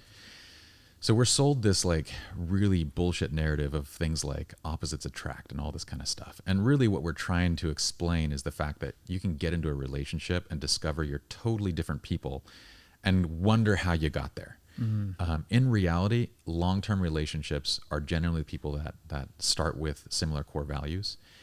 And if I ask you to think of friends where you have a history with them, right? I can say, think of friends where you have a long history. You spend time together, but you don't necessarily want to. You don't necessarily like. Yeah. You know what I'm talking about, right? Yeah, absolutely. So usually those are with friends where our values aren't aligned, and when that happens, is we lose a sense of regard for the person. So regard is something that I define as like the respect, the admiration. It can be platonic, but it's also so much more. Like this is a weird piece of, and we're getting like off on a tangent here, but this stuff is fun for me to like. I don't know what it is. go on It's tangents. fascinating, but it's really interesting. And well, I mean, it's I can relate. It's something. If I was like, oh, I don't know what you're talking about. I've had a great relationship, and I don't, but this is like interesting. And frankly, I think that anything to do with relationships and success are 100% correlated with one another. Very entertaining. Our ability to understand each other is such a key ingredient to growth. If you want your business to grow, you got to understand your clients or that you're serving, your product that you're making, and why. The people that are inside your company making all that stuff happen. It all comes down to relationships. If you have a relationship if you don't have a good relationship or no relationship at all with the owner of a company or your boss, whatever, then there's no allegiance, there's no loyalty, there's no regard, and that absolutely plays a role, I think, in that person's productivity. And at the end of the day, what we really, as a business owner, we're in the business of making money. Yeah. So it's got to be profitable. In order for something to be profitable, you need to maximize the output of your business. Mm-hmm. Whatever your business makes. And you need to refine and enhance that end result. But output is the second ingredient, right? Some people call it the velocity effect, mm-hmm. whatever, but it's the output that you can do.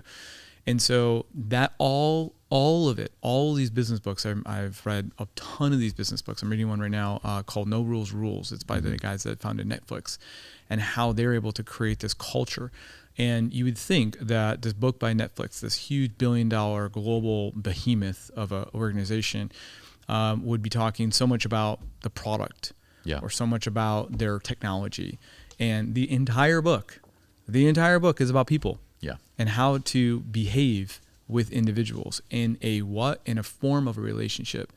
And at StrikePoint, when people get hired, I say, thank you so much for choosing StrikePoint. And I tell them that our relationship is based off of a value exchange. I'm giving you value by providing you income. You are providing your service in lieu of my income mm-hmm. that I'm providing for you. At any point in our relationship, if we feel that the value exchange is off, you are not making as much money as you think the value that you're giving our company. I'm giving you too much money for the value that I have it. I want us to have a conversation to talk about our value exchange between one another. And there are 3 outcomes that can happen from it. You figure out that you hate marketing, this isn't for you, whatever, and you go off on your ways. Second is that StrikePoint becomes a catapult for you in whatever you do in your career. Go off. If this is a catapult, go become like the president or something. I want to be able to brag about how awesome you were and that you got your start here at StrikePoint Media. And the third is that we can continue to have a value exchange over the life of your career. Yeah. And you can buy a house, and you can get married, and you can do whatever you want. You can go travel, you can write books, you can, I don't know, whatever it is that you're passionate about doing, we're growing together. And that's it. And we go into the relationship with the third option as our end result, our goal between it. But it comes down to this value exchange. And I do this on purpose because I want to give them the words. A lot of people they've never had a parent tell them this. They don't have a mentor telling them this. Sure. And when they feel something, they have the fight or flight response that gets inside of them. So they become combative, destructive. You see destructive behavior happening, which is really hard sometimes to catch, can cause millions of dollars in overall output damage for your mm-hmm. business because you're bringing down the morale of your team. Or the flight, they pieced out before you could ever reconcile with them, and they were a really, really high valuable asset to your business. So I try to avoid all that by simply giving them the words to come back to me and say, hey, Jeremy, I don't feel like the value exchange is working for me. Mm-hmm. And can we talk about it? And telling them it's okay to talk about it. These are just communication. This is one piece of a healthy relationship, is being able to provide a place where you can talk about anything and not feel like you're going to get yelled at, screamed at, shamed for, or whatever. My business partner, Brian, has taught me this, and by his behavior, not like he's gone out of his way. He's literally one of the most even-keeled people. My mm-hmm. joke is that you'll see a 1% happy Brian and a mm-hmm. 1% sad. Like, they're the same person. Yeah. I've even gotten the guy drunk, and I'm trying to get something out of him, and he's the same way. He just laughs and smiles. Like, he's like, I'm like, dude, I can't get any rise out of you. our joke when I first met, when we landed our very first client, I go, what are you going to do? Please tell me that if we land this big, contract and they say yes to everything, that you're going to do something. Oh yeah, I'm going to do something really, really wild. Like, I'm like, great, like, let's do it. And that gives me motivation. We get out of the building in Chicago and I'm like, all right, man, where is it? He goes, woohoo. I'm like, that's it? Woohoo. Like a high five, like nothing. Like, you're not going to rip off your shirt. Hilarious. You're not going to like go and like take a couple shots or something. Like, no. And so in our relationship, and we've been business partners for 7 years. We've gone into debt together. We've had some successes together. We've little Freudian correction. Thank you.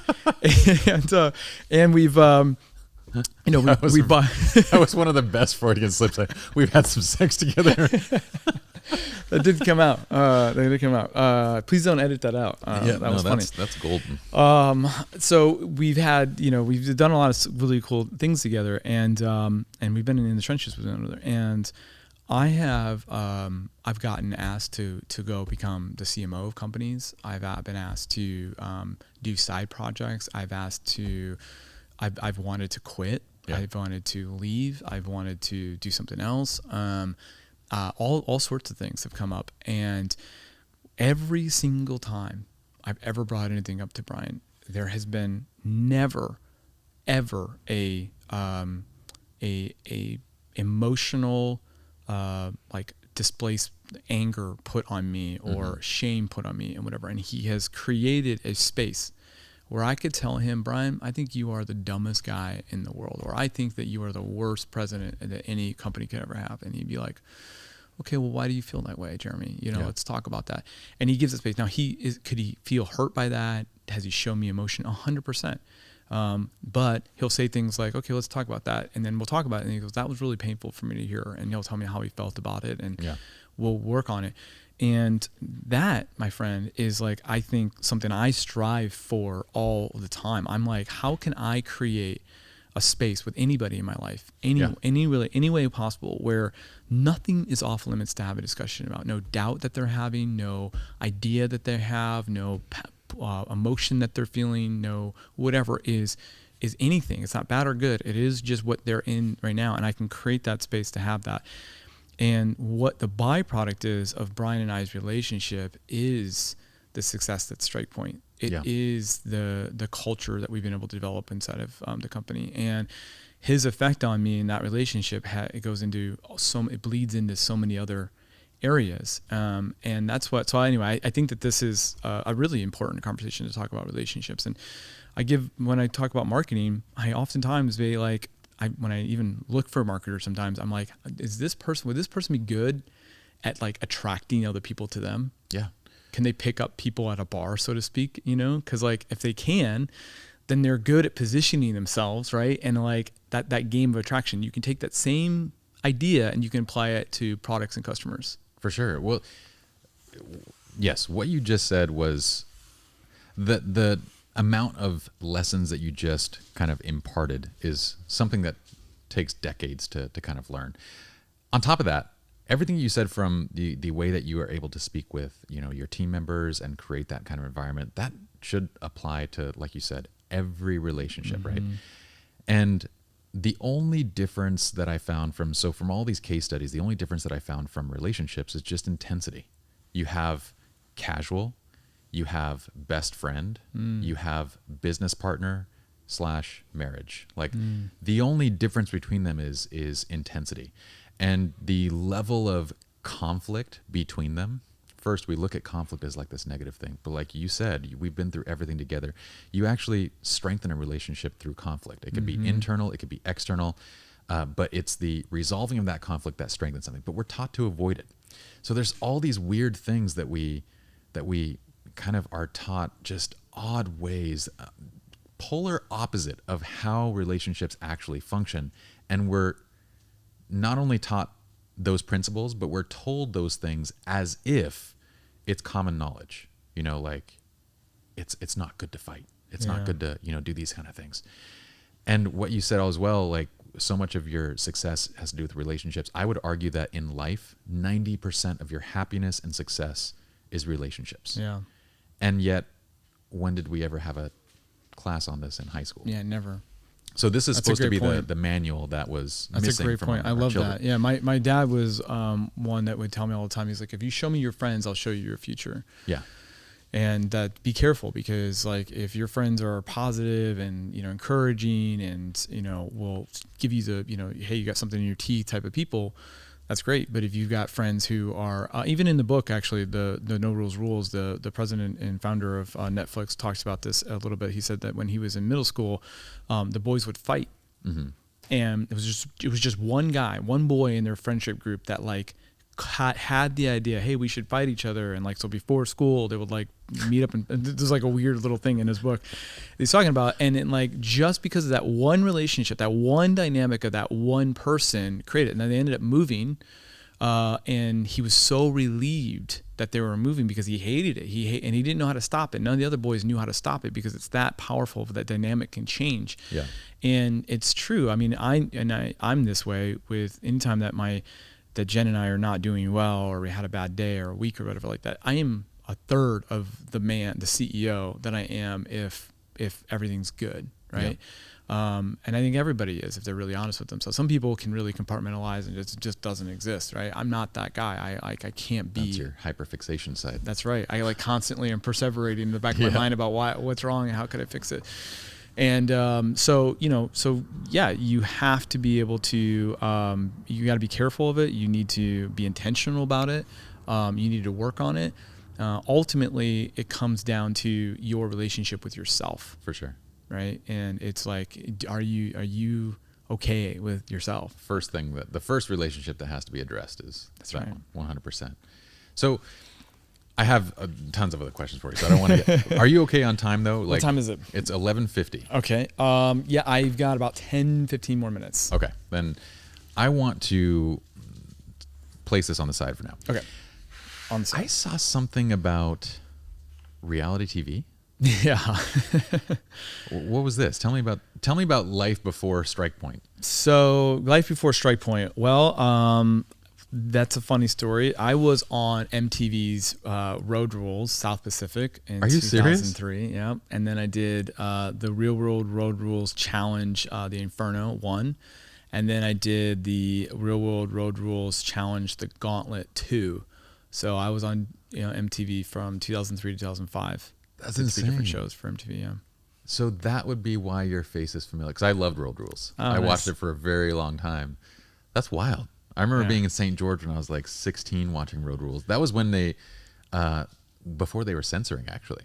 Do you remember that? Yeah. Yeah. You used to be able to watch TV and like see boobs and stuff. Yeah, that's right. You're just like, nope. It's just like, it's all there. It's reality. It's reality. That's right. This is what's happening. Yeah, you're exactly right. Yeah. No, it was a cool, really, really cool experience. So I grew up in like a really heavy Christian like home. So we didn't really have TV growing up, and like it was kind of like borderline cultish actually. So, so I really didn't know what that was. The girl I was dating, I was 19. The girl I was dating at the time, she wanted to go and try out for the show in Cleveland where I was living. And she's like, will you come with me? I'm like, no, I'm not coming with you. And she's like, please. And I was such a jerk back then. I was like, all right, if you come over, make me breakfast, pick me up, drive me, I'll go. And I'll like hang out with you in line, So I go, and this is a way too long of a story for now, but like it's a really good story. But essentially, we get to the casting, call, and it's at a restaurant, and there are like 12 of us or 13 of us at a table, and the casting director is Marlon at the end of the table, and he's just like, you can tell he's been here for a few hours. He's just like over it, and he goes around and he goes, he only asks 2 questions. And it was like a 10-minute thing. He asks 2 questions. First, give me your name and tell me one thing that no one would ever know about you. Interesting. Right? That's his first question. So Burton starts on his right and it goes around. I'm the second to last or last person, and I get to hear everybody's responses. And I'm watching this guy and I'm listening to responses. I'm bored, he's bored, whatever. And I'm like, this isn't what this dude's looking for. He's looking for someone to like make him, laugh or stand out or something like that. So my girlfriend goes, and then I go and I say, I'm Jeremy. I'm a sexaholic. I love to have sex. And like he laughs, right? And everybody kind of looks at me, whatever. I'm like, I'm just kidding. Like, relax, like I don't have anything. I don't know. What do you want to know about me? And I was just trying to like jab it out there. But the tone of the table you could cut it. You could just see the dynamic change, right? You could just cut the tension with a knife. And it's like, whoa, he just said that, And so the next question, was, do you think that prostitution should be legalized? Okay. Right. And so they go around and people had noticed his response. So what do you think everyone said? No, they said yes. Because they're like, yes, yes, it should be. And everyone's like, yeah, it should be. Yeah, it should be. Because they thought this guy wanted something to hear something crazy, whatever. Okay. So it comes to me and I give my answer. I'm like, no, I don't think it should be legal. Like, I think it's like, that's like, why? That's crazy. You know, like sexual abuse and all that stuff is its own category for a reason. Like it's just different. And then I also added funny. I was like, plus I would never have to pay for sex anyway. So like, why would I care if it's legal? So you added your line anyway. Yeah, I added my line to it anyway. And so it was a complete joke. And anyway, so we get up and I walk away and like, he didn't really pick anybody. And I make it between like him and halfway through the door. And he's like, Jeremy, hold on a second, come back here. So he yells out, all right, come back. He's like, yeah, you were funny, man. Like, why don't you go fill this thing out? Well, I had to work that day. They give you this like 30-page 2 questions per page. Like they want you to know your life story, right? That's insane. And so I sit down and my girlfriend doesn't make it through the round and I'm just trying to hurry up so I can get home. So I'm giving like 1-sentence answers to this thing. Well, because I didn't care, right? And I do internet video after interview, very similar, like just trying to make them laugh and just trying to be different and create. And I was, as a 19-year-old. You weren't even trying to go onto the show, though, right? I wasn't trying to get on. I was not even trying to. I honestly didn't. I saw the first Real World I've ever seen in my life. Yeah. Was Real World Vegas. And I just started watching it because I was starting to audition for the show. So I was like, I should probably watch this stuff to see it. I had never seen. And I've heard of it, but I've heard by people, but I'd actually never even seen the show until I started to audition for it. So I didn't even care, and I didn't even think I would get on. I was nuts. Like as a kid growing up, I did drugs, and I was a wild kid. I moved out of my house when I was 17. I was in high school. I was a senior in high school. Yeah, so I was like that guy that you would think in your high school that would like not make it till I was 30. That was me. Mm-hmm. So I go through the interview process and I actually ended up not making the show. They actually called me the day after Christmas and said, Jeremy, sorry. And 70,000 people tried out. I was one of 26 people. Yeah, I made it to the final 26 people. 70,000 people? Yeah, 70,000 people tried out. It's harder to get on that show than it is to get in Harvard. That's the stat. Damn. So I make it on to, so I don't make it on, and I moved to Michigan because my family's like, you need to get out of Cleveland, like you're out of control. And I ended up going to Europe, I'm like hanging out there, and I feel like I got to come home. I come home, and the day I got home at 2:00 in the morning. 10 o'clock that same day, I got a call from the producer in Tahiti, and they're like, Jeremy, someone just got kicked off the show for fighting. Do you have a passport? Is it valid? Can you come down here? I'm like, yeah, absolutely. I'll come down there. And so I was home for 26 hours. I ended up spending 6 weeks filming the end of Road Rules South Pacific. I was the last cast member on that season. Yeah. I won a car. That's crazy. A WRX Subaru 2003. Ooh, that was a hot car. Sick car. I wanted that car in high school. So I won that, and then ended up doing 2 more shows for them. And it was awesome. I was like a little early, and I'm glad. I don't think I would have ever made a career out of it, but there's some of my friends who've made pretty successful careers out of just doing that kind of stuff on TV. But it's a weird thing, man. You're famous for nothing. It's kind of its own world. Yeah. But I don't know what that's like. I kind of want you to. Gosh dang it, man. I know. It's a good topic to get into. We can go back for part 2 of like how we do this. But you feel for sure imposter syndrome, that's like a real thing. And you feel that a little bit, and it was wild. You would go to the Mission Viejo Mall, and I would have people following me. And I'm not acting like I'm some like Justin Bieber. I wasn't, but I was noticeable. This was one of the biggest shows. I mean, it was huge. I'd go to Disneyland, and I'd get people want to take pictures of me. And you get to do some really cool stuff. I got to go to the MTV Music Video Awards. I've met like celebrities. Yeah. Are actually some of the biggest fans, man. They know everything about you. Are you serious? Yeah, dude. That's wild. I was at Nikki Hilton, Paris Hilton's sister's wedding in Vegas. That's such a trip. Weird things that you would never think you would ever be. I sang Happy Birthday to Michael Jackson on his 45th birthday with the Temptations. What? True story. I know, crazy. How did we get to this at the very end of our 2 hours? I know. Isn't that just nuts? It's a really I've lived 1,000 lives. It was one of the coolest. I'm so fortunate, and coming from one of 5, super, super poor family. I never thought I was special. I never thought I was. And this show was like, no, you know what? You're kind of different, and you can make it. And I took that. It's really helped me with trying to believe in myself and to have some type of relationship, not in an egocentric way, not like I'm better than anybody else, but just that like I'm not defined. No one's defined by their past, and we get to create who we are. And that's the magic of life, is that we get to go every single day. I get to wake up and be like, what kind of person do I want to be today? And we get to change that. And that's what that show really taught me, in good ways, and in really bad ways. I did turn into, I thought I was too cool for my friends for a while. And I got even worse into the drug scene, and like hit rock bottom and did some really dumb things. And so I learned that, like, all right, you got to check yourself. I moved to LA, and I thought I was going to be like an actor and a model. Bro, I come out to Hollywood, dude. I'm like, I am not that good looking, and I can't act for shit. So like, I got, I was like, that was super dumb to even think, because I'm like, I go to these like casting calls, and I'm looking around, and dude, these guys are like, you can see their 8-pack through their shirt, and they're just like the most generous, nice guys. I'm like, dude, like, and they're not getting picked. I'm like, there's no way. I have a lot of these friends who you'd think they'd be stars within minutes, and they've been trying to make it work for like 10 years. And you're like, I don't know how that's possible. Yeah. Like I wouldn't, I don't wish it on anybody, but that's good for them. Like they're going after their passion. But like, yeah, man, it was an interesting period of my life. And then I just did my little shameless plug, cause it's on TV now. So I just did a show on HGTV. It just aired on Friday night. Oh, rad. Yeah. Which show? So it's called Self-Made Mansions, and it is it's about entrepreneurs who come from nothing, build their business, and then buy their dream home. And I'm one of like the 8 people that they chose to be on this show. And so it comes with me and like with my wife, and they went to Strikepoint and showed it. And so it's airing now. It'll be airing, I guess, now until like March or something like that. So easy enough to catch. That's awesome, dude. We will for sure be linking that up along with Strikepoint. And I just can't believe that you went from you went from the road rules and kind of the whole Hollywood scene to finance. Yeah, I know. It's a really wild story. So I was waiting tables. So I had spent all my money. I had made a lot of money. Yeah. I spent it all of it.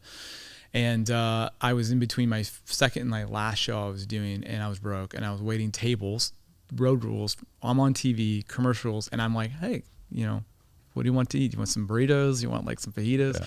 Worked at this Mexican restaurant. It was really weird. And seriously, I was like, oh my God, what am I doing with my life?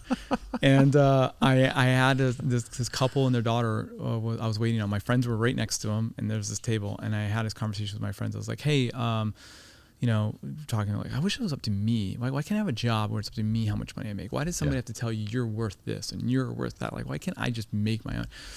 The guy had heard me say that, and he gives me his business card, and on it said options trader, and like, what the heck is an options trader on it? And it had an internship program, and I was making about $1,600 a month waiting tables. This was a paid internship program for $1,600 a month, and I got to work during the day and not at night. And I just met my wife, and I was my girlfriend. Like, oh, this is great. I don't have to smell like burritos. I get to get dressed up. And it was an internship program, and I ended up working for that fund, and they had like a brokerage arm for 7 years, and that's actually how I got into marketing. I started doing their marketing for them. Oh, that's crazy. Mm-hmm. And I got in their marketing for them, and I took them. There were like 16 people, and I created a learning management system for them, and a course called Trade Learner, and we freaking scaled the crap out of this thing. This is really early. WebEx had just come out. We were like one of the first customers of WebEx. And we really took advantage of like this whole like era, and we grew it. And so that's why, and the owners, they had a fund manager, and they had made so much money that I was like, oh, well, dude, there's like a million, the hedge fund manager, a friend of mine, Steve, there's like a million of these Steves out there. I'll just go start my own and just have somebody else manage. I can do the lead generation. I understand the product. I was fully licensed, 65, 7, 63. I had all the licenses. Crazy. I was the youngest principal in that firm's history. At 26, they made me a principal at the firm. My brain gets numbers, man. I don't know what it is. It just loves that stuff. So it's like I excelled, and but I was like, wait a second. Like, now I'm actually talking to clients. That was the difference. I didn't have to talk to clients. I was just like, that's what their other people were for. I got to work on the business. And I go and I start working with clients. I'm like, I don't, you know what I mean? Like, why is this? And I felt icky. I felt like a charlatan telling people what to do. I just, I didn't like it. So that's when my mentor saw me. He knew me from the other company I was at. That's how we met. And he was like, man, you missed it. You completely missed it. He laughed at me. He was like, you missed it. You are a marketer, bro, that you can understand business. You're gifted with numbers, but you're a marketer. So I just take that numbers approach to customer acquisition marketing and scaling. And I'm like really black and white with it. Like we either didn't or we didn't do it. You know what I mean? Like that's it. I know before I'm going to get fired. If a client fires me beforehand, I'm like, yeah, no, we're not doing it. It's not hitting the numbers. Or, yep, we're never getting fired, man. We're gonna really scale this thing. So it's kind of funny how, and this is why I love that book, Obstacles Away, because what had seems like such a hurdle for me, I really didn't like that job at that hedge fund. It wasn't my culture. It wasn't like the people. I was fine. I was good at it, but it wasn't my thing. There's no way that StrikePoint would have done nearly as well, or I'd be as good as what I do if I didn't go through that 7 years plus 3 years of starting a company, basically that was like a failing company.